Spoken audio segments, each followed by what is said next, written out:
plus j'avance, plus on pose des questions à différence homme-femme et moins j'ai de réponses.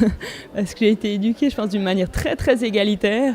Et avant que je me lance vraiment dans une campagne politique justement pour la présidence de la ville, je m'étais jamais posé ces questions aussi en profondeur, parce que peut-être naïvement ou idéologiquement, j'avais vraiment l'impression qu'on était égalitaire. Donc j'ai beaucoup de peine à dire pourquoi une femme ou qu'est-ce qu'on a de différent ou de plus et qu'est-ce qui fait qu'on y arrive ou pas. Je pense que les critères sont similaires partout. Première chose que moi personnellement j'ai trouvé très important, c'est qu'il faut trouver ce qu'on aime faire.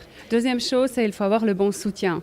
Donc maintenant en Suisse, c'est très difficile avec l'entourage, avec les écoles, tout le système n'est pas très évident. Il faut avoir un partenaire qui soutient.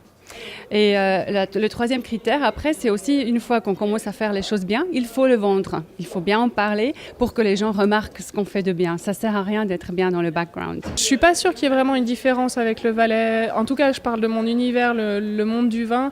De ce que moi j'ai vécu, je ne l'ai pas ressenti différemment en Valais, puisqu'avant j'étais dans le canton de Vaud. Le devenir, je pense qu'il faut beaucoup de passion et beaucoup d'investissement personnel.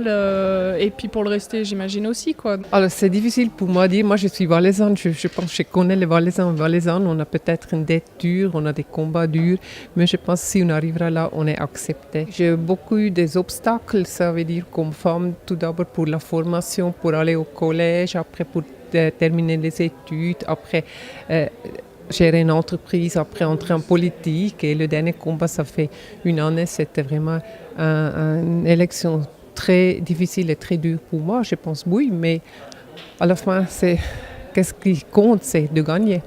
Alors, je ne sais pas s'il y a une recette particulière pour être une femme leader en Valais. Dans mon expérience personnelle, ce n'est pas du tout un critère qui a été prépondérant, étant donné que j'ai été engagée aussi par une boîte qui est sise à Nyon, ESH Média. Et le fait que je sois femme, j'ai pas l'impression que ça a été déterminant.